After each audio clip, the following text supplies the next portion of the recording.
네, 지금 이 시간부터는 이종훈 시사평론가, 김태현 변호사와 함께 관련 이야기 나눠보겠습니다. 어서 오세요. 네, 안녕하세요. 네, 지금 보셨다시피 오거돈 전 부산시장 최근에 이 논란이 된 자진 사퇴 계기가 된 성추행 사건 외에도 지금 다른 이제 성추행 사건까지 수사에 착수하는 것 같아요. 무려 24명의 전담팀을 경찰이 구성했거든요. 그러니까 사실은 이게 약간 정치적인 파장도 있고 네. 피의자가 시장이기 때문에 현직 시장이죠. 뭐 지금 사퇴는 했지만 그렇기 때문에 이제 부산 경찰 입장에서도 조금 중요 사건으로 분류를 하고 대규모 수사팀을 꾸린 것 같아요. 네. 사실은 사건 자체만 보면 그렇게 대규모의 수사팀을 꾸릴 만한 사건들은 아니에요. 왜냐? 일단 지금 있는 저 성추행 있잖아요. 자백했어요, 본인이. 그렇죠. 그렇잖아요. 나중에 깨달았다고 했지만 어찌됐건 강제추행이면 자백을 한 거거든요, 지금. 뭐 수사는 받지는 않았지만. 그리고 뭐 예전에 지금 몇 가지 의혹이 불러온 그런 사건들이 있기는 하지만 이게 뭐 일반적인 그냥 보통의 피의자였다고 하면 이 정도까지 대규모의 수사팀을 꾸릴 만한 사건은 아니에요. 사건의 경중으로 봤을 때.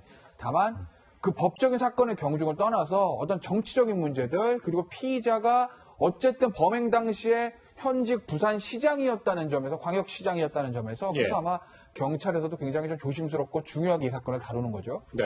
네, 이런 가운데 미래통합당에서는 이 총선 전에 발생한 오거돈 전 부산시장의 성추행 사건을 민주당에서 알면서 감춘 것 아니냐 이런 의혹을 연일 제기하고 있습니다. 관련 이야기 들어보시죠. 석연찮은 점이 적지 않습니다. 성폭력 상담소가 보름 넘게 침묵했습니다. 그런데 이 부산 성폭력 상담소 소장은 지난 18대 대선 때 문 대통령 공개 지지를 했던 사람입니다. 사퇴 확인서를 공증해 준 것이 법무부인 부산입니다. 잘 아시다시피 문재인 대통령이 만든 곳입니다. 그리고 현재 정재성 변호사, 법무부 그 대표는 오거돈 캠프 인재영입위원장으로 활동을 했던 사람입니다. 현재 청와대 인사수석도 역시 법무부인 부산 출신입니다. 이런데도 청와대와 민주당에서는 몰랐다라고 시치미를 떼고 있습니다. 그런 게 가능할지 여러분들이 상식으로 비춰봐도 납득이 잘 가지 않습니다. 네, 평론가님, 통합당에서 뭐 연일 민주당을 향해서 의혹을 제기하고 있는데 이런 주장 어떻게 보십니까? 네, 그러니까 상식적으로 보면, 그러니까 정치권에서의 뭐 그동안의 뭐 전례라든가 관례라든가 이런 걸 봤을 때, 그러니까 오거돈 그 전 시장 정도의 비중이 있는 인물이 뭐 사퇴를 하면서 당 지도부하고 상의를 하지 않는다? 이거는 사실은 말이 안 되죠. 그러니까 기본적으로 이제 상의를 하는 것이 맞는 거고, 그러니까 사퇴 시점이라든가 또 심지어 뭐 사퇴할 때 그 성명서 내용까지도 보통은 조율을 다 하거든요. 왜냐하면 워낙 이제 정치적인 파장이 분명히 이제 유발될 것이 분명하기 때문에 이번 같은 경우에는 이제 총선하고 또 이게 결합이 또 돼 있다 보니까 더욱더 그렇게 본다면 상의를 반드시 했을 거다라고 보는 게 일단 정치권에서의 상식이라는 거죠. 자, 그런데 지금 이제 더불어민주당 쪽에서는 우리 전혀 몰랐다라고 지금 이 얘기를 하고 있는데 정치권의 어법으로 보자면 이게 말이 안 되는 거예요, 사실은. 자, 그러다 보니까 계속 문제 제기를 지금 하고 있는 그런 그 상황이다 이렇게 생각을 합니다. 어쨌든 지금 뭐 민주당에서는 상당히 곤혹스러워서일까요? 어제 민주당에서 윤리심판원 열었는데 단 20분 만에 제명 결정을 내렸더라고요. 네. 본인이 또 출석도 안 했고, 그렇죠. 또 해명서도 제출 안 했다는 거 아닙니까? 물론 이제 본인이 기자회견 통해서 뭐 인정을 하긴 했습니다만, 그런데 본인 얘기 한마디도 안 들어보고 저렇게 곧바로 제명 처리를 내리는 경우는 굉장히 이례적이죠. 보통 뭐 여러 징계 단계가 있지만 이게 사실은 제명은 최고 징계에 해당한단 말이에요. 자, 그런 징계를 내리면서 본인한테 해명 기회를 전혀 안 준다? 이거는 말이 안 되는데, 물론 이제 본인이 해명을 이제 포기한 거는 이제 맞는 것 같아요. 출석하지를 않은 거니까. 이제 맞는 것 같긴 한데, 아마 뭐 그래도 제가 보기에는 뭐 어떤 형태로든 연락은 있었을 것 같아요. 뭐 전화로 통화를 했다든지, 난 해명할 의사가 없다라든가 이정훈 이런 것들은 이 생각이 그러니까 그런 정도의 의사 확인도 안 하고 곧바로 저렇게 처리하는 거는 저거는 사실은 어떻게 보면 당원의 기본적인 권한조차도 좀 무시하는 거일 수도 있는 겁니다. 그러니까 그렇기 때문에 제가 보기엔 그런 절차는 지금 공개를 안 할 뿐이지 어느 정도는 좀 거치지 않았을까 이렇게 좀 생각이 들고 어찌됐건 굉장히 신속하게 처리를 해서 빨리 지금 이제 이 이슈로부터 좀 벗어나고 싶은 그런 그 당의 어떤 심정 그런 것들을 지금 표현하고 있는 게 아닌가 이렇게 생각이 되네요. 뭐 그렇지만 어쨌든 아직까지 오거돈 전 시장의 모습을 드러내지 않고 있는 건데 이제 뭐 경찰 조사도 받아야 할 텐데 언제까지 행적을 감출 수는 없지 않겠습니까? 그렇죠. 뭐 언젠가는 나와야 되지 않겠어요? 네. 경찰에서 대규모 수사팀을 꾸렸고, 뭐 비단 뭐 이번 사건 같은 경우는 본인이 이제 자백을 언론을 통해서 한 거죠. 그렇지만 이제 아직 자백 조서가 나와 있는 건 아니에요. 뭐 그래서 이번 사건 같은 경우 수사가 쉽다 하더라도 예전에 이제 의혹이 있는 것들 그런 것들도 경찰이 이제 추가로 입건해가지고 수사 진행한다는 거 아니겠습니까? 그렇다고 보면 이 오거돈 피의자죠 지금 피의자인 오거돈 전 시장의 진술은 당연히 있어야 될 것이고 그래서 아마 경찰은 아마 이제 소환 조사를 할 것 같은데 언제까지 안 나가겠어요? 이거 안 나가면 체포영장 발부할 수밖에 없거든요. 그렇기 때문에 지금은 뭐 나름대로 뭐 자맹을 하면서 뭐 수사 준비도 하고 향후에 이제 본인의 거취에 앞으로 이제 그런 방향이나 이런 거에 대해서 고민은 좀 하겠지만 뭐 어느 순간에는 언론 앞에 모습을 드러내고 경찰 출석 안 할 수가 없는 상황인 거죠. 예. 안 하면 체포영장인데요. 뭐. 그렇겠네요. 네, 이렇게 오거돈 전 부산시장 민주당에서 제명이 됐는데 또 한 명 지금 제명 논의가 이루어지고 있는 사람이 있다고 합니다. 이번에 비례대표 당선자인데 바로 양정숙 당선자입니다. 이게 어떤 인물인지 먼저 좀 소개를 해드리자면 이번에 더불어시민당에서 비례대표 15번으로 당선이 됐고요.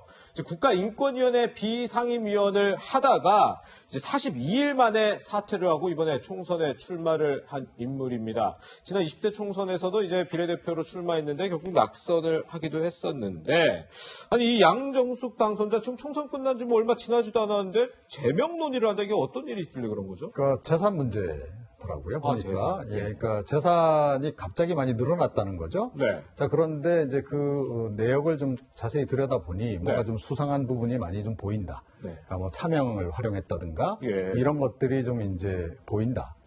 그래서 이제 뭐 일단 이런 정도로까지 당 차원에서 이제 고민을 하는 것으로 이렇게 보이는데 네네. 근데 납득이 안 되는 부분이 너무 많죠. 이분 같은 경우에는. 네네. 왜냐하면 조금 전에도 이제 설명하셨다시피 지난번에 이미 비례대표로 출마를 한번 했던 분입니다. 예. 자, 그리고 더불어시민당에서 이번에 갑자기 이제 당을 만드는 과정에서 영입돼 가지고 비례대표 출마한 분도 아니에요. 그렇죠. 민주당에서 검증 다 해서 보낸 비례대표 명단에 포함이 돼 있는 네. 그런 인물이란 말이에요. 민주당에서는 5번이잖아요. 그렇죠. 예. 그것도 굉장히 앞순번에 지금 포함이 돼 있다라고 한다면 네.